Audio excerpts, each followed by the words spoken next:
Welcome into Chicago Bears Now. I am your host, Harrison Graham. We got some Bears rumors to dive into on today's show. And coming up later on in the show, we're going to give some shout-outs to the top FGB commenters. I had to sift through almost 4,000 comments, but I believe I found a top 5. And if I don't get your name on there and you felt like you're up there, I apologize.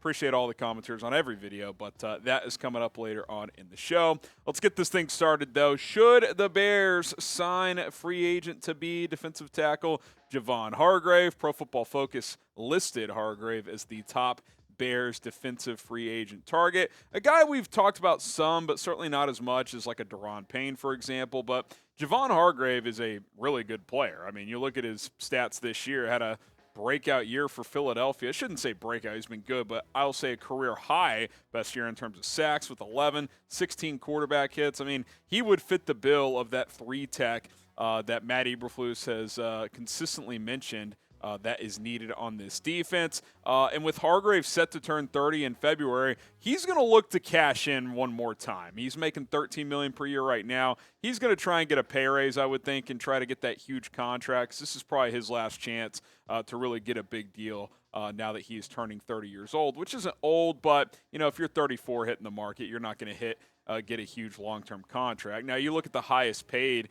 defensive tackles. This isn't necessarily just 3-techs. This is just defensive tackles in general. Aaron Donald obviously is on his own level. DeForest Buckner, $21 million. Chris Jones, $20 million. Jonathan Allen, $18 million. Vita Vea, $17.8 million. I certainly think he's somewhere around that 18 to 20 range is probably what you're going to think. He's not as good as Chris Jones, but Chris Jones is probably underpaid. He's probably going to get more on his next deal. DeForest Buckner, is he as good as Buckner? Maybe. I think he should get Jonathan Allen money. So we'll see. Just keep in mind, if you go after a guy like Hargrave, you're probably looking anywhere from 17 to 20, maybe even $22 million per year on a 3, 4, 5-year type of contract. Now, should the Bears go out and sign Javon Hargrave, type S for sign or P for pass? Get your votes in down in the comment section below. We'll make this the pinned comment on today's video, so let us know, should the Bears go ahead and sign Mr. Hargrave?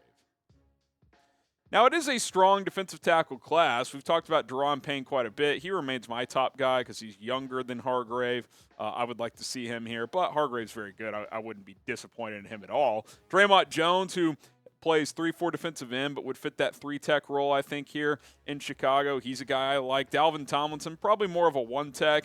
David Onyemata could be a 3-tech. He's a little bit older. He'll be 31, I believe, but he's solid. Fletcher Cox, more of a 1-tech, and plus we'll see what Philadelphia does there. Larry Ogunjobi, he's back on the market, a guy the Bears initially threw money at last year before he failed that physical. Ndamukong Suh is an older option, but I think he's been decent for Philadelphia down the stretch. Kalen Saunders, more of a nose tackle, and then Jordan Phillips with Buffalo as well. These top 3 guys, though, are the ones I'm most intrigued with. Daron Payne, the production off the charts, 11.5 sacks, 20 quarterback hits. I mean, he's just a QB wrecker, and he's only, 25, 26 years old. He's entering his prime still. Hargrave in his prime, but he is going to be 30, so, I'd probably max out on a 4-year deal for him. Dre'Mont Jones is a young player as well. I believe he's 26, 6.5 sacks, 10 quarterback hits. Not quite as productive, but still a really good player. These are my top 3 guys. Like, if you could get one of these players in NFL free agency,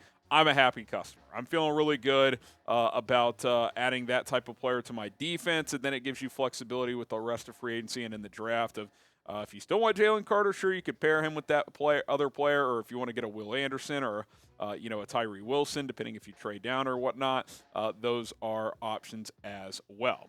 Today's show is sponsored by Athletic Greens. I feel really good if the Bears got a guy like Javon Hargrave or Daron Payne, but I'm already feeling good every single day with AG1. Today's show sponsored by Athletic Greens, and you can get comprehensive and convenient daily nutrition at athleticgreens.com/chatsports. I recently started taking AG1 by Athletic Greens every day, and I've never felt more energetic. Football season can be draining at times, and recently I've lacked that extra push to get a morning workout in before coming into work, but now with my morning scoop of AG1, I'm back in my routine. Not only is AG1 helping me get back into good habits, I'm already seeing better digestion as well. Improving my gut health is something I've needed to do, and now that's happening with the simple scoop every single day.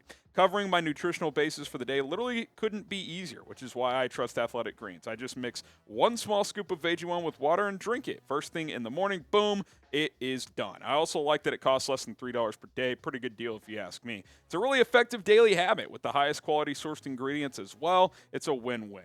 If a comprehensive solution is what you need for your supplement routine, then Athletic Greens is giving you a free 1-year supply of vitamin D and 5 free travel packs with your first purchase. Go to athleticgreens.com/chatsports. That is athleticgreens.com/chatsports. Check it out today. Link is in the comments and in the description of this video. It helps promote your gut health, supports immunity, boosts your energy. You know, sometimes you get late into football season, a little draggy, but little scoop of AG1, boom, you've got that energy you need to get through the day. It's athleticgreens.com/chatsports. Go ahead and check it out. Could the Bears make a trade with the Las Vegas Raiders? There's a report out there that NFL teams will monitor the availability of tight end Darren Waller and wide receiver Hunter Renfrow, as Vegas could be looking to reshape its roster this offseason. I want to talk about each of these players one by one here. Let's start with Renfrow, who's nice little slot receiver. Now, this year he had a frustrating year. I think he had a concussion that caused him to miss some games, only played in 10 games, 330 yards, a couple of touchdowns. But you saw what he did in 2021, over 100 catches, over 1,000 yards and 9 touchdowns. Pretty solid his first 2 years as well. I think if you could get something like 2019, 2020 out of him, 50 to 60 catches, 700 yards, and 3-4 touchdowns. I mean, that's a solid little slot type of receiver here. You look at this wide receiver depth chart. Yeah, it doesn't solve your problem of a true number one, but you put him in the slot.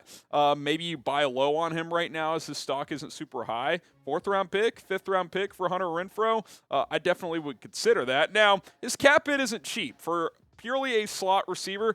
$11.3 million. I mean, that's not nothing. It's not a crazy amount, but it's not nothing either. So you would certainly have to consider that. But as a quarterback friendly, they always in Vegas they call him third and Renfrow. On the key money downs, he's a guy that can get open. I'm intrigued a little bit.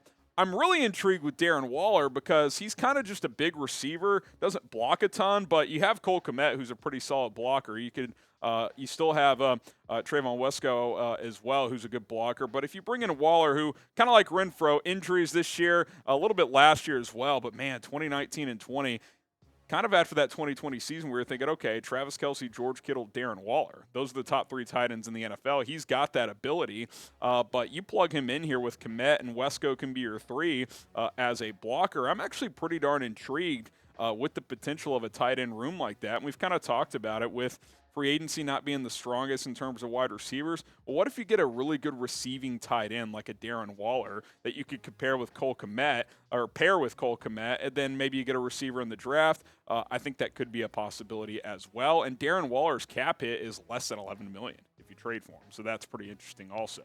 Trade for one. Who would you rather trade for? Type DW for Darren Waller, HR for Hunter Renfrow. Beauty about getting one of these guys is I think you'd be buying low because they're both coming off down seasons. DW for Waller or HR for Renfrow. Who would you rather have if you were Chicago? Now, before we get to our next story here, I want to remind you guys to subscribe if you haven't. We're getting closer and closer to 60,000 subs, and once we get there, we will do a live fan-led mock draft. You guys make the picks. It'll be a whole lot of fun, so go ahead and subscribe today. It's youtube.com/BearsNow, and we will continue to bring you the latest Bears news and rumors. Speaking of the NFL draft, Mel Kiper Jr. has released his first mock draft of the year, and Mel Kiper, he's becoming a bit of a boomer, but he opted to go with what's been the popular pick recently. Didn't do any trades in this mock. Jalen Carter, the defensive tackle out of Georgia, has him going number 1 overall. Obviously, trading down is a real possibility, but a lot of these mocks, they don't do trades in them. So you're seeing a lot of Carter, some Will Anderson as well. Carter's past 2 seasons, we've talked about that. A little bit more production is something I would have liked to see over the past couple of years for Carter, but PFF's highest graded defender this past year. He's certainly a hell of a talent, and listen, Eberflus always mentions that 3-tech spot. So in a vacuum, I could see them taking Carter over Anderson, and that debate's not going away. I mean, we're going to hear the Will Anderson, Jalen Carter debate for a while, at least as long as the Bears have the number 1 pick, because, all thoughts remain that the Bears are not going to really be in the mix to draft a quarterback. And that's something Kiper said as well. He expects Chicago to continue to build around Justin Fields. So Carter, Anderson, trade down. That kind of is what the options are right now. Maybe another player enters that number 1 pick conversation for the Bears, but right now that is kind of where we're at. Now you fill in the blank for me. If the Bears keep the number 1 pick, they should draft blank. Who should they go get? Do you want Carter? Do you want Anderson? I've said that I think Anderson's a slightly safer pick, but Carter could be the higher ceiling guy. So, it's just something they're going to have to evaluate as a staff. Let me know who you guys think the Bears should draft if they do not trade down. Now, shout out to everybody who commented FGB on our Monday video and just comments on every show. But Chicago legend, Baz Lynch, Randy Fry, Cam IGL, Jeremy Earl. Based on my calculations, and it took well over an hour, so if I missed something, I apologize. I promise to put a lot of energy into it. You guys commented the most on Monday's show, and hey, shout out to all of our subscribers. Shout out to all of our commenters, everybody that likes the video. All that stuff really, really helps. If I'm missing someone specifically, again, I apologize. We'll try to do something in the future where I can get more shout-outs going for you guys. And if you join us on Tuesdays, I'm pretty much giving everybody shout-outs when we go live.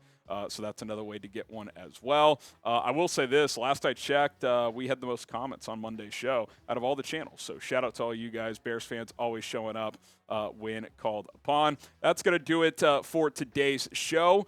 Shout out to the subs. If you haven't joined us, encourage you guys to do so. It's 100% free. You can also follow me on my socials at HGramNFL, Twitter and Instagram. And we will continue to bring you videos, including a new mock draft sometime this week. So stay tuned.